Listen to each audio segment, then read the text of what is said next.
o rei está voltando. Meu Deus, O rei está voltando. a trombeta está soando. A trombeta está soando. O meu nome é chamado. Meu nome irá chamar. O rei Sim, o rei está voltando. O rei está voltando. O rei está voltando. Aleluia. Aleluia. Ele vem me buscar. Ele vem me buscar. Os vagões de trens vazios correm ruas e quarteirões, aviões sem seus pilotos voam pra destruição. A cidade está deserta, sua agitação parou. Sai a última notícia: Jesus Cristo já voltou. O rei está voltando. O rei está voltando. A trombeta está soando. O meu nome irá chamar. Sim, o rei está voltando. O rei está voltando. Aleluia. Ele vem me buscar. Estou com a multidão subindo, ouço um coro celestial. Todo o céu está se abrindo no bem-vindo sem igual. Como o som de muitas águas, nós ouvimos ecoar. Aleluia ao Cordeiro, nós voltamos para o lar. O rei está voltando. O rei está voltando. A trombeta está soando. O meu nome irá chamar. Sim, o rei está voltando. O rei está voltando. Aleluia. Ele vem me buscar. Só um pouquinho lá. O coro, vai.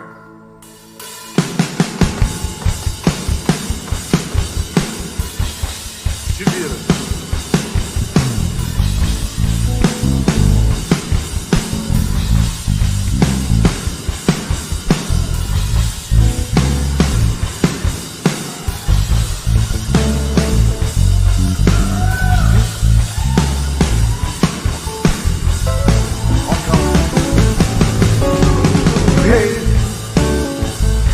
Está voltando.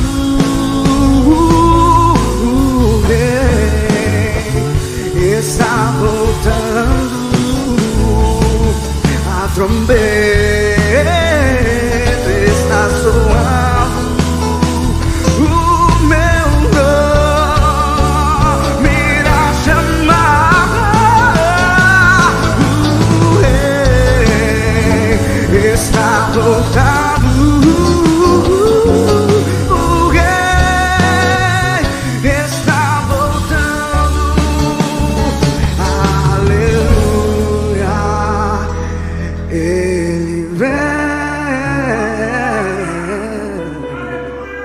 Me busca.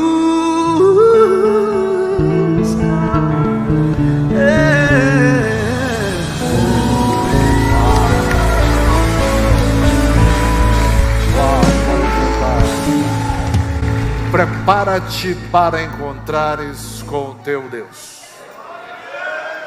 é o tema do sermão dessa noite. Prepara-te para encontrares com teu Deus. E esse título não foi um título que eu achei da minha cabeça, mas está em Amós capítulo 4. Amós capítulo 4, versículo 12. Diz assim a Escritura: portanto, assim te farei, ó Israel, e porque isso te farei, prepara-te, ó Israel, para encontrares com o teu Deus. É muito claro, porque eu vou fazer isso, você precisa se preparar para encontrar comigo. Nós estamos vivendo sinais da segunda vinda de Jesus de uma maneira muito clara, e eu quero realçar algumas delas com vocês hoje. A primeira delas é que o mundo está em um grande desgoverno.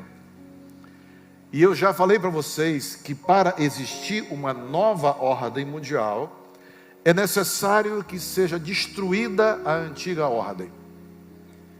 Eles não têm como construir em cima da ordem existente, eles têm que fazer terra arrasada, para então, derrubando as muralhas, aterrando tudo, eles possam colocar a base de uma nova ordem mundial.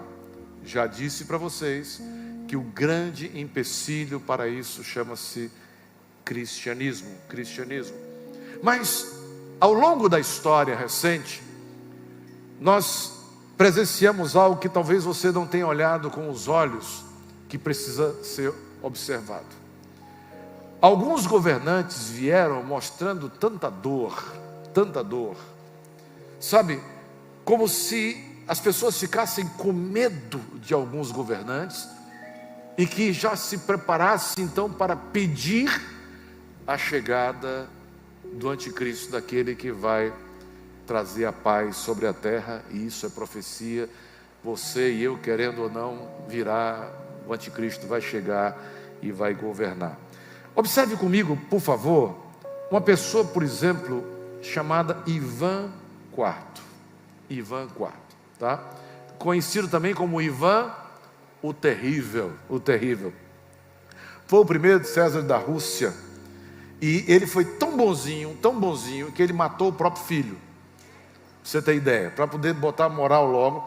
Ele acabou também com uma cidade de 3.000 habitantes, e estima-se que a dor foi pelo menos de 60.000 pessoas que morreram sobre a sua tutela. Eu não posso deixar de colocar para você Adolf Hitler, né? Você lembra bem, ali o comandante da Alemanha de 1930 a 1945, e que foi um dos responsáveis pelo início da Segunda Guerra Mundial, né? Então, quando ele invade a Polônia, eu tive o privilégio de estar em Auschwitz, em Birkenau, e vendo os horrores da guerra. E Hitler promove o genocídio alemão, o genocídio contra os judeus, né? Contra os judeus. 6 milhões de irmãos nossos faleceram, né? Morreram 6 milhões, pelo menos, e também de outras minorias.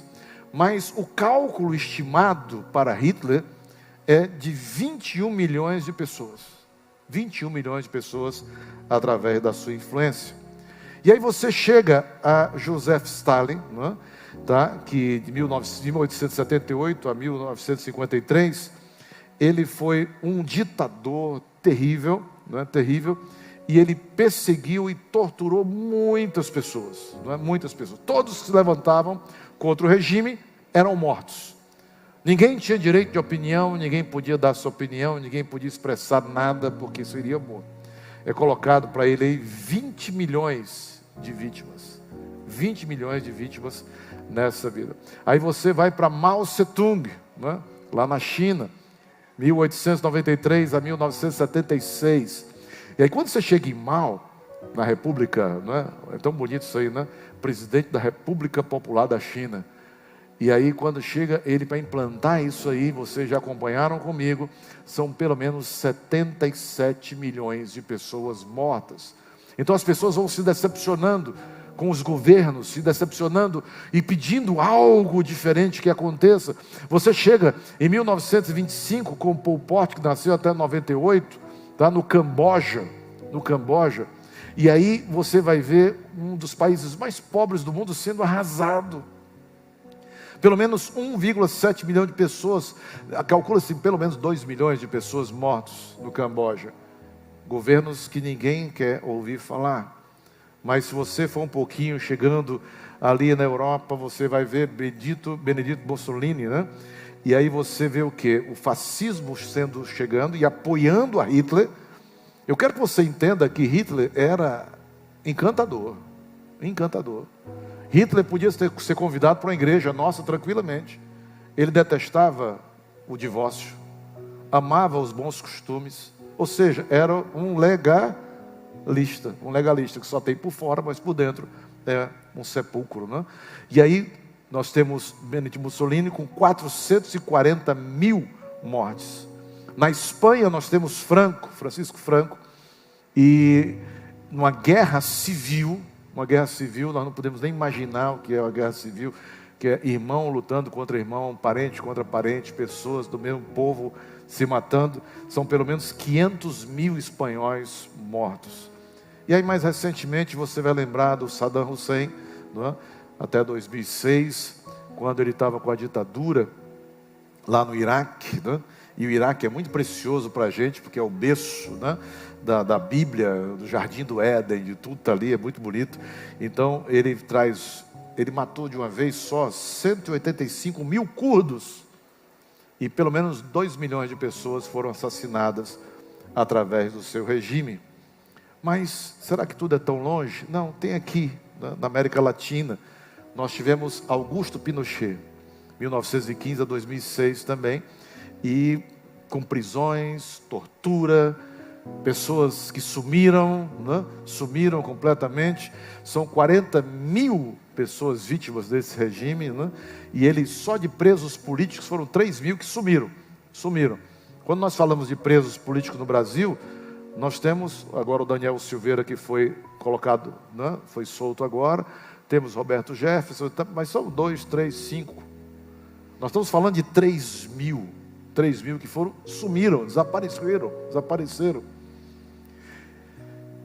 O anticristo, ele vem exatamente para trazer uma solução para aquilo que nós não conseguimos fazer, para aquilo que nós não conseguimos administrar. Ele está dizendo: vocês são incompetentes e precisam de um grande governador. Então o primeiro sinal é o desgoverno, não é, mundial que aconteceu e que está tudo preparado para a vinda do anticristo. O segundo sinal para a vinda de Jesus é o surgimento de uma única religião mundial, ou seja, uma religião que abrange todas as pessoas do planeta. E aí você pergunta: pastor, isso pode acontecer? Está muito mais próximo do que nós imaginamos, muito mais próximo. Por exemplo, hoje nós temos em Berlim já a House of One, que é uma igreja, não é? Não, que é uma igreja, tá? Surgimento da religião mundial, nós temos aí, não é? Olha o prédio da igreja, não é? E que eles estão trazendo o quê? Uma religião única, dizendo: nós somos todos unidos na mesma religião. Na Rússia, em Kazan, nós já temos um templo funcionando, um templo triplo, não é? Pode passar o próximo slide, por favor. Pronto, aí a Rússia, né? Então nós já temos funcionando, já está lá funcionando as 3 grandes religiões mundiais, ou seja, o judaísmo, o islamismo e o cristianismo. Então são os 3. Quem são os pais dessas 3 religiões? Quem é o pai? Abraão. Abraão então é pai de Isaac, judaísmo. Abraão é pai de Ismael, islamismo, né? E Abraão é aquele que fala sobre Jesus, que entregou Isaac. Isaac é o símbolo de Jesus Cristo, que veio para nos salvar. O cristianismo vem do judaísmo, que são os nossos irmãos mais velhos. Então, as 3 religiões mundiais já reunidas. No Iraque, gente, eles estão planejando em Ur dos Caldeus, exatamente de onde Abraão saiu da sua terra. Eles estão planejando também um templo da nova religião mundial, E em Dubai, meu Deus, em Dubai nós já temos a casa da família abraâmica. A casa da família abraâmica. Ou seja, está tudo preparado para a nova religião mundial. Dentro de pouco tempo, os cristãos serão perseguidos, aniquilados, anulados. E isso é uma boa notícia para nós, porque significa que nós já subimos, que nós já fomos arrebatados. Pastor, o senhor acredita nisso mesmo? É claro, eu estou lendo os jornais, eu estou lendo o que está acontecendo. O pastor tem que estar com a Bíblia em uma mão e tem que estar olhando o mundo com a outra mão, observando o que está acontecendo, para que possa discernir as estações. A religião mundial está chegando. E nós temos hoje o Papa Francisco, né? Eu sempre gosto de dizer que, na minha opinião, o Papa verdadeiro chama-se Bento XVI, certo? Na minha opinião, Bento XVI é o Papa. Bento XVI era conservador, Bento XVI era um biblista, conhecia a Bíblia como poucos, certo? Extremamente conservador, e foi tirado exatamente para que pudesse entrar um Papa que pudesse fazer o que o anticristo precisa para a nova ordem mundial. Então não é culpa da Igreja Católica, tá? Mas é o sistema que está sendo colocado e que nós temos hoje diante de nós. Terceira coisa, a fragilidade da economia mundial. E aí nós estamos vendo isso como a fome que se avizinha. A fome que nós teremos nos próximos anos, os especialistas nos dizem que ela será uma fome de proporções bíblicas. Ou seja, é algo, terrível. Hoje nós temos toda a economia dependendo do Banco Mundial. Nós temos, falei para vocês domingo passado sobre o imposto mundial que foi colocado agora. O Bolsonaro assinou, o Brasil assinou, do G20. E quem não assinasse o imposto mundial estaria fora. É o imposto de 15% sobre as grandes transações mundiais. Se nós temos um imposto mundial, para onde é que vai esse imposto? Se nós temos o imposto no Brasil, é porque nós temos um governo no Brasil. Se nós temos o ICMS aqui no Ceará, é porque nós temos um governador. Se nós temos as taxas municipais, é porque nós temos um prefeito. Mas se nós temos o imposto mundial, isso significa que um governo mundial já está sendo implantado. Veja comigo, por favor, Daniel, capítulo 12. E naquele tempo, versículo 1: se levantará Miguel, o grande príncipe, que se levanta pelos filhos do teu povo. Que haverá um tempo de angústia, o qual nunca houve, desde que houve nação, até aquele tempo. Mas, naquele tempo, livrar-se-á o teu povo, todo aquele que se achar escrito no livro. Nosso irmão que preparou o jardim, esse quarta-feira eu apresento ele para vocês. Vocês viram, tem plantas lá fora, jardins, né? E ele me ligou dizendo: pastor, eu coloquei as pedrinhas. E eu disse: eu tenho uma música para você. Só os mais velhos vão saber. Uma pedrinha branca eu a receberei. O nome que tem nela eu ainda não sei. Mas quando eu chegar lá e eu a receber, então meu novo nome eu hei de saber. Ele diz: somente aquele que está escrito no livro. Mas ele continua no versículo 2 e diz: e muitos dos que dormem no pó da terra ressuscitarão. Parece com o Novo Testamento, sim ou não? Está lá escrito no Novo Testamento: e os mortos ressuscitarão primeiro. Ele diz: uns para a vida eterna e outros para a vergonha e desprezo eterno. Gente, isso aqui podia ser o Novo Testamento, mas é Daniel. A Escritura é muito clara, dizendo para você: ei, presta atenção, há sinais para o fim dos tempos. Quarto lugar, fim das liberdades individuais. 60% dos países perderam as suas liberdades individuais agora, 2020. Perdemos ou não perdemos? Perdemos. Nosso governador baixou o decreto agora, que a partir de amanhã só entra em restaurante, só entra em bares e em recepções, festas, quem tiver o passaporte vacinal. Isso tem a ver com saúde? Não. Tem a ver com controle. Tem a ver com controle.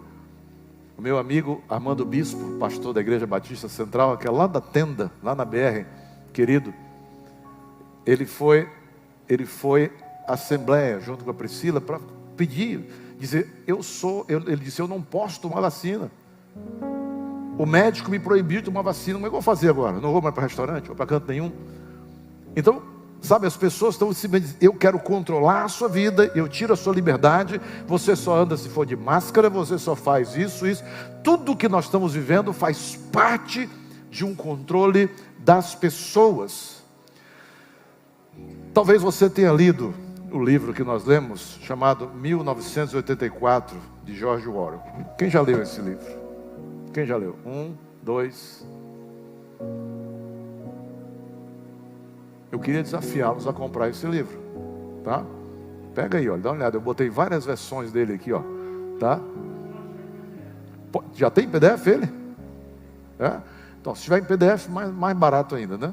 Eu ainda sou daqueles antigos que gostam do livro, né? Eu estou lendo um livro sobre a China agora, dessa grossura, né? Deleito com ele. Mas esse livro, 1984, ele foi escrito, foi lançado em 1949. É um livro novinho em folha. 1949 ele foi escrito. Em 1984 era uma ficção. O personagem então estaria no futuro, não é? E no futuro esse livro diz que aconteceria algumas coisas. E é desse livro que vem o nome Big Brother. Não é da Globo. Não é da Globo. Não é do João Willis, não é? Big Brother vem exatamente desse livro, tá? Que ele diz o seguinte: é o grande irmão que observa tudo e que vê todas as coisas 24 horas por dia. E no livro, ele coloca a questão da televisão em casa sendo usada para lhe observar. E hoje nós não temos somente a televisão nos observando. Hoje nós temos o celular. O celular sabe aonde você está, quanto tempo você passa em qual lugar. O celular ouve as suas conversas, inclusive aquelas conversas, Ernesto, que você tem com a Cris. Entendeu, né? Preciso dizer, não? Bota na cozinha o celular. Por quê? Porque o celular escuta tudo. Quando você está conversando aqui, você fala sobre queijo. Dentro de pouco tempo você abre o Instagram, tem o quê? Propaganda de queijo. É assim ou não? Tem. Por quê? Porque a inteligência artificial está te monitorando o tempo todo. Então nós perdemos a nossa liberdade. E isso está muito claro, né? Sabe, outra coisa que ele dizia no livro é que não somente o Estado teria domínio sobre todas as pessoas, mas também que eles fariam uma coisa terrível: é fazer com que os filhos entregassem os pais. Meu Deus do céu. Deixa eu lhe fazer uma pergunta. Hoje já não tem filho dizendo assim para o pai: se você me bater, eu te denuncio. Tem ou não tem? Tem. Isso foi implantado já, a cultura de que os filhos devem denunciar os seus pais. Olha o que diz Mateus, por favor, no capítulo 10, no versículo 21, diz: e o irmão entregará à morte o irmão, e o pai o filho, e os filhos se levantarão contra os pais e os matarão, e odiados de todos sereis por causa do meu nome. Fala comigo, por favor, lê. Não, está fraco, vai.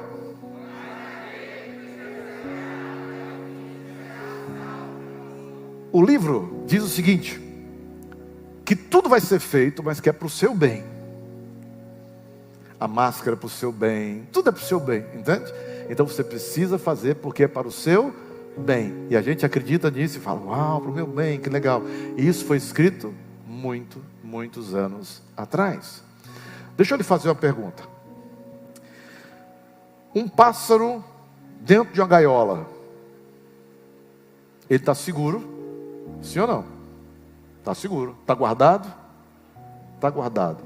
Pergunta, ele é feliz? Não. Ele não nasceu para ficar ali dentro, ele nasceu para voar. Ele nasceu para voar. É isso que o livro está dizendo que estão fazendo com as nações. Nos colocando dentro de gaiolas, presos.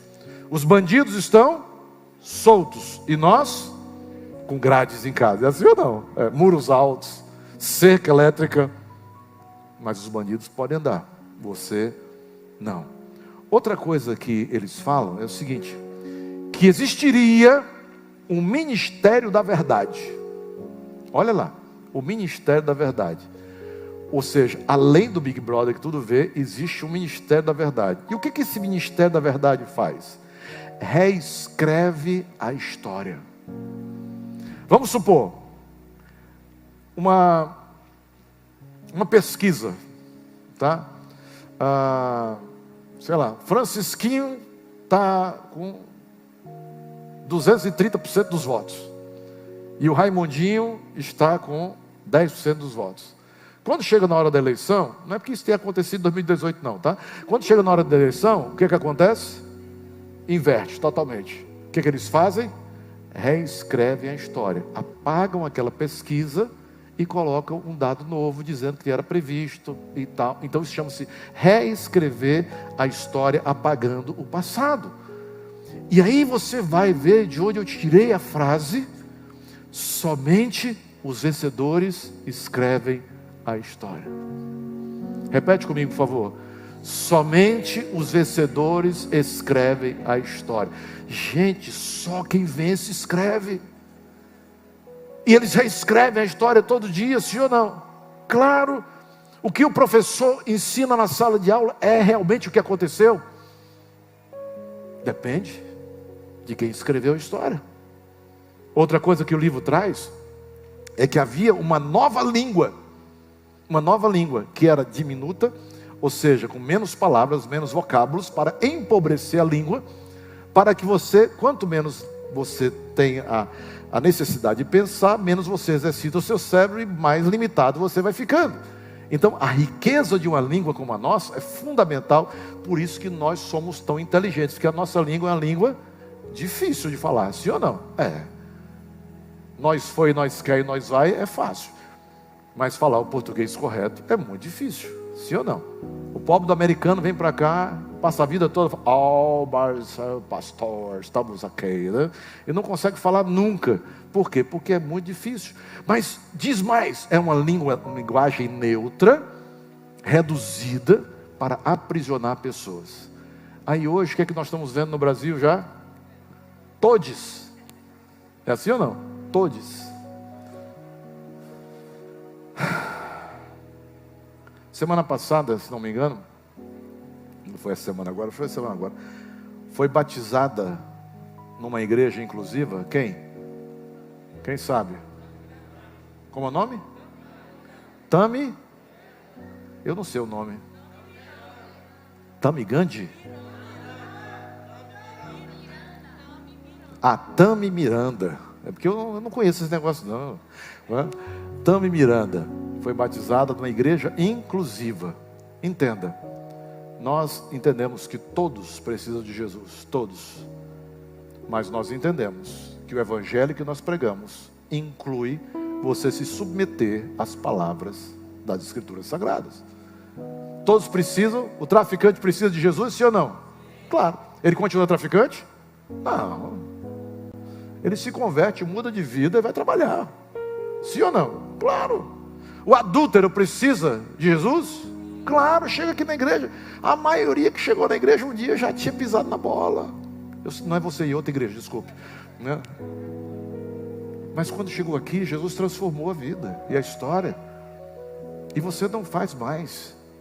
O Evangelho significa que você precisa abrir mão daquilo que a Bíblia diz que você não deve viver. Mas quando você coloca uma linguagem diferente, você começa a mudar os costumes, você começa a mudar tudo, sabe? É uma coisa terrível. Quem discordasse, sumiria. George Orwell. Quem discordasse, discordou, some. Meu Deus do céu. E mais do que isso, todos os registros daquela pessoa eram apagados. É como se aquela pessoa nunca tivesse vivido. Eu não sei se você observa, mas, por exemplo, se eu perguntar hoje, quem foi Dr. Silas Munguba? Pouca gente sabe já. Ah, tem uma avenida com o nome dele ali, do Castelão. Tem. Mas nós simplesmente vamos apagando os nossos heróis, apagando as pessoas que viveram. Não valorizamos as pessoas que passam. Outra coisa que eles sempre tinham um inimigo. Sempre tinham um inimigo. Sempre estavam brigando com alguém. E a nossa briga é contra a corrupção. Mas entenda, por favor, eu quero que você leia comigo rapidamente a sua Constituição brasileira, para que nós possamos entrar na Constituição do céu. Você pode ler comigo? Pode ser? A uma só voz? Vamos juntos?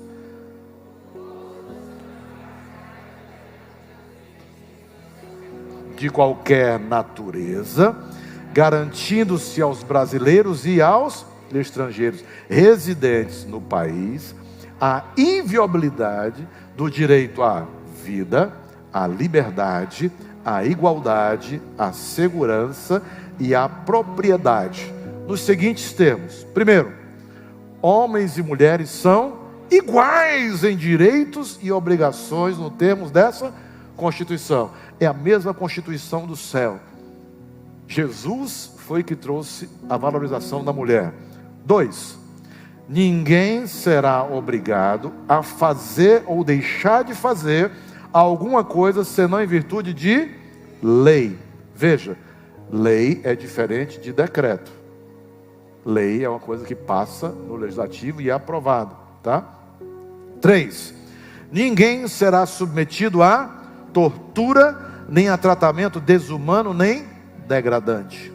4, é livre a manifestação do pensamento, sendo vedado o anonimato. Então você pode dizer o que você quiser, desde que você assine embaixo, com o seu nome, certo? E se você ofender, você é processado. Não está o seu nome lá?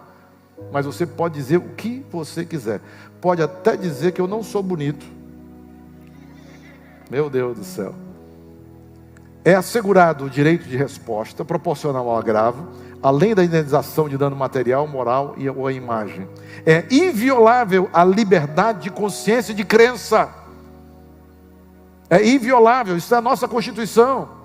E as pessoas estão destruindo o cristianismo, sendo assegurado o livre exercício dos cultos religiosos e a garantia na forma da lei e a proteção aos locais de culto e suas liturgias.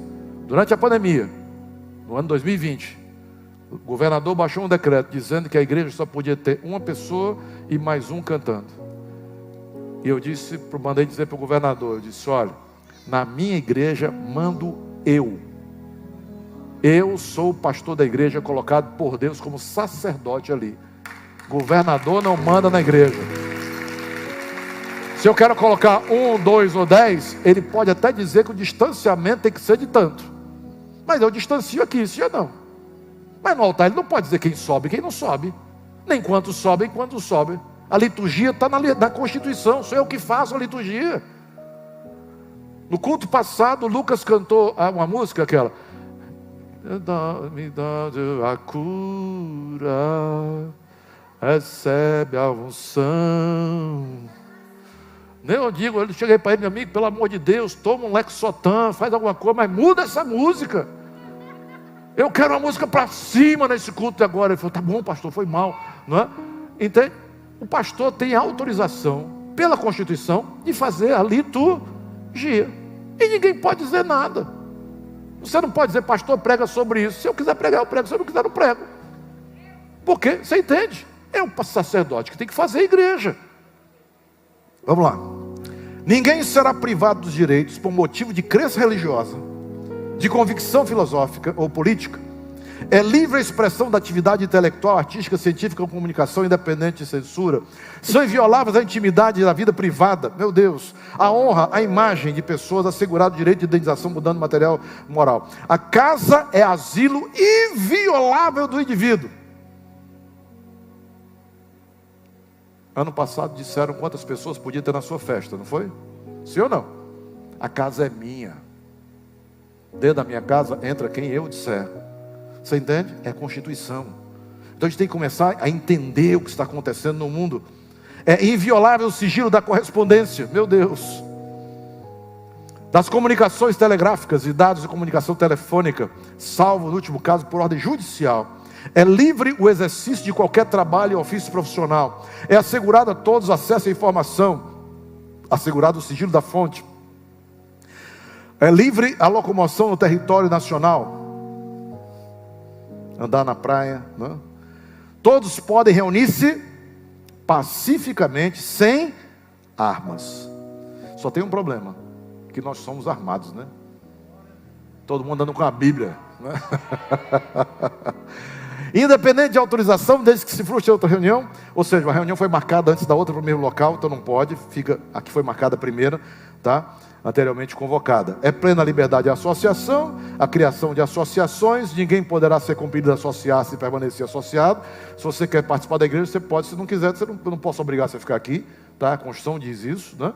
E é garantido o direito de propriedade. Está preparado? Apocalipse capítulo 13. E faz que todos, pequenos e grandes, ricos e pobres, livres e servos, seja dado, seja posto um sinal na mão direita ou na testa. Olha na sua mão direita se não tem alguma coisa aí. Eu estou achando que algumas pessoas olharam, hein, com medo da besta já ter marcado aí, né? O meu tem duas pulseiras, ó, Jesus e Vida 3. Está aqui. E do lado tem um relógio que, meu Deus do céu, isso aqui só misericórdia. Sim ou não? Gente, eu tinha uma coleção de relógios. Depois que eu ganhei esse aqui, eu nunca mais usei nenhum relógio na vida. Só uso esse aqui. É um negócio impressionante, né? Ele escuta tudo o tempo todo aqui. Mas ainda está na mão esquerda. Versículo 17. Para que ninguém possa comprar ou vender, senão aquele que tiver o sinal, ou o nome da besta, ou o número do seu nome. Quinto sinal. Olhe para Israel. Olhe para Israel. Olhe para Israel. Olhe para Israel. Queridos, nós tivemos nos últimos dias uma reviravolta em Israel. E uma colisão de partidos, incluindo o Partido Árabe, que nunca teve voz em Israel, participa do governo de Israel hoje. Foi tirado Benjamin Netanyahu, que era um aliado nosso. E para que você entenda, para que a nova ordem mundial fosse implantada, nós tínhamos 3 barreiras enormes. Primeira barreira, um conservador, Benjamin Netanyahu. Segundo, um louco e conservador chamado Trump, né? O Trump é doidão, né? Certo? Mas conservador. A igreja estava ao lado dele, todo dia orava lá na Casa Branca, todo dia tinha culto, todo direitinho, os valores cristãos sendo colocados, a economia, beleza, gasolina maravilhosa, tudo tranquilo. E o último bastião chama-se Jair Messias Bolsonaro. Gostando dele ou não. Outro dia a pessoa chegou para mim e disse assim: pastor, o Bolsonaro é muito burro. Eu disse: não, ele pode ser grosso, ele pode ser falador, mas burro ele não é, porque ele fez a academia das agulhas negras. E só passa quem é inteligente. Só vai para o ITA quem é inteligente. Só vai para o IME quem é inteligente. Só vai para agulhas negras quem é inteligente. Você não chega lá se você não for muito inteligente, se não estudar muito. Então você pode dizer que ele é tudo. Eu não gosto dele porque é isso, porque é aquilo, aquilo outro. Mas é o presidente da República brasileira. É o presidente da nossa nação. E nós precisamos orar por ele. Hoje nós temos um presidente que ganhou essa semana uma Bíblia desse tamanho. Você viu, não? Uma Bíblia desse tamanho, né? Enorme. E aí ele abriu a Bíblia. E quando ele abriu a Bíblia, queridos, a Bíblia toda escrita à mão. Uma irmãzinha, aquela irmãzinha do Cocó. Não tem a irmãzinha do Cocó? Tem. Escreveu durante 1 ano e meio a Bíblia toda à mão, profetizando e abençoando a vida do presidente da República, e entregou para ele. Ele estava emocionado de receber aquilo outro. Sabe, um presidente que pela primeira vez na nossa nação diz que Jesus Cristo é o Senhor dessa nação. Então eu posso não gostar dele, mas eu preciso orar por ele, interceder pela vida dele. Sabe, a Bíblia diz o seguinte, segundo Pedro capítulo 3, tendo em conta antes de tudo que nos últimos dias virão escarnecedores, com os seus escárnios, andando segundo as suas próprias paixões, dizendo: onde está a promessa da vinda de Jesus? Porque desde os nossos pais dormiram, todas as coisas permanecem como desde o princípio da criação. Porque deliberadamente esqueceram que ao longo do tempo houve céus bem como terra, a qual surgiu da água, através da água e pela palavra de Deus, pela qual veio perecer o mundo daquele tempo, afogado em água. Ora, os céus que agora existem e a terra, pela mesma palavra, têm sido entesourados para o fogo, estando reservados para o dia do juízo e destruição dos homens ímpios. Há, todavia, uma coisa, amados, que não deveis esquecer: que para o Senhor um dia é como 1000 anos, e 1000 anos como um dia. Portanto, não retarda o Senhor a sua promessa, como alguns julgam demorada. Pelo contrário, Ele é longânimo para convosco, não querendo que nenhum não pereça, senão que todos cheguem ao arrependimento. Virá, entretanto, vai chegar o dia, e vai ser como um ladrão o dia do Senhor. Ladrão não avisa a hora que vem, o qual os céus passarão com o estrépito do estrondo, e os elementos se desfarão abrasados, também a terra e as suas obras que nela existem serão atingidas. Visto que todas essas coisas hão de ser desfeitas, deveis ser tais como os que vivem em santo procedimento e piedade. Aquele que testifica essas coisas diz: certamente venho, cedo venho. Amém? Diga comigo: ora vem Senhor Jesus. Ora vem Senhor Jesus. A pergunta hoje é Amós 4:12. Portanto, assim te farei, ó Israel. E porque assim isso te farei, prepara-te, ó Israel, para te encontrares com teu Deus. Fique em pé, por favor. Na vida, você lembra quando você ia se encontrar com a namorada? Como é que você se preparava? Eita, Men's Club. Quem lembra? Agora foi longe, não foi? Os mais novos não sabem nem o que é isso. O Ernesto pegava o Men's Club e tacava assim para encontrar com a criança, né? Meu Deus. A gente se prepara para casar, faz enxoval, marca buffet. A gente se prepara para comprar uma casa, para comprar um carro, faz um planejamento. A gente se prepara para fazer uma viagem, prepara a mala. A gente estuda e se prepara para o mercado de trabalho. A gente faz todo o possível para fazer uma boa prova, se prepara para o vestibular, para o Enem. Quando você é convidado para ir para uma festa, você se prepara. Você pensa na roupa que vai usar, se está combinando, se está tudo certo. O que as outras mulheres vão dizer de você?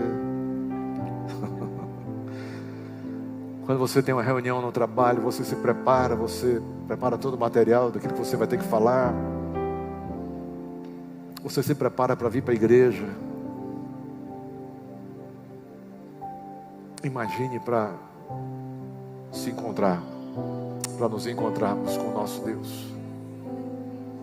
Prepara-te, ó Israel, para encontrares com o teu Deus. Pastor, o que eu preciso fazer hoje? Primeiro, fale comigo. Reconhecer os meus pecados. Reconhecer os meus pecados. Segundo, pedir perdão por esses pecados. Uma coisa é reconhecer, outra coisa é pedir perdão para o Eterno. Terceiro, limpar o meu coração.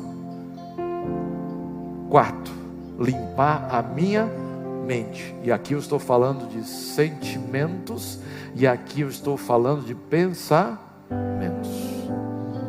Quinto, selecionar os meus relacionamentos.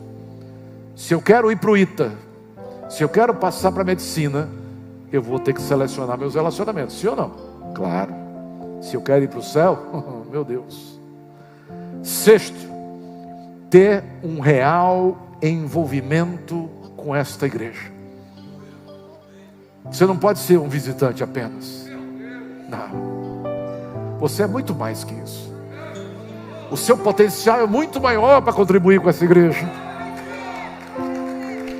Se envolva nessa casa. Sétimo, honre a Deus com seus tributos para que você seja próspero e para que você possa influenciar pessoas sendo próspero. E eu encerro lendo Hebreus capítulo 12, versículo 14. Eu quero que você leia comigo dizendo: segui a paz com todos e a santificação, sem a qual ninguém verá o Senhor. Prepara-te, ó Israel, para encontrares com o teu Deus. Vamos orar.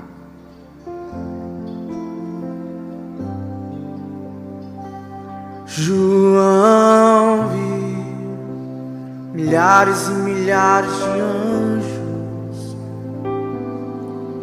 que voavam ao redor do trono, que voavam ao redor do trono, que voavam ao redor do trono de Deus.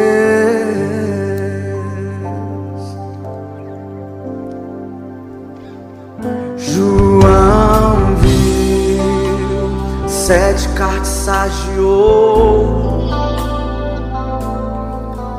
e no meio dos 7 cartiçais um semelhante ao Filho do Homem.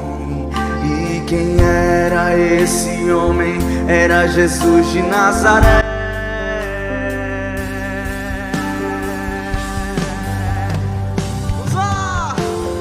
Não era um sonho, era realidade. João viu a cidade santa para os crentes sendo preparadas.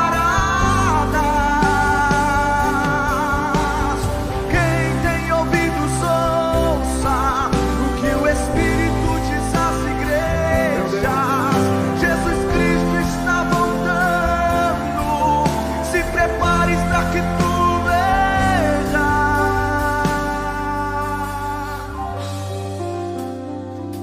João viu e não mais pôde suportar todas essas maravilhas preparada para os seus filhos, e dará todas essas bênçãos quem vencer. João viu e eu também espero ver o que foi morto e reviveu, e a morte ele venceu, e com isso a vida eterna nos concedeu. Com as suas mãos erguidas aos céus, declare: e não era um sonho, era realidade. João viu a cidade santa para os crentes sendo preparadas. Quem tem ouvidos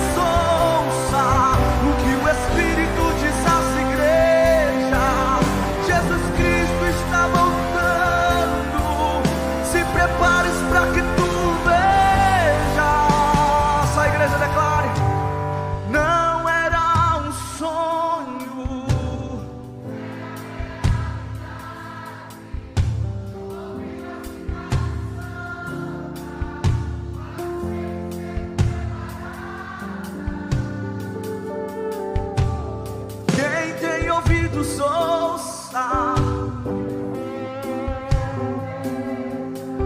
Jesus Cristo está voltando.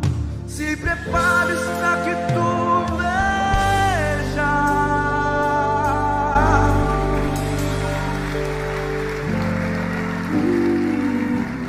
Senhor Deus,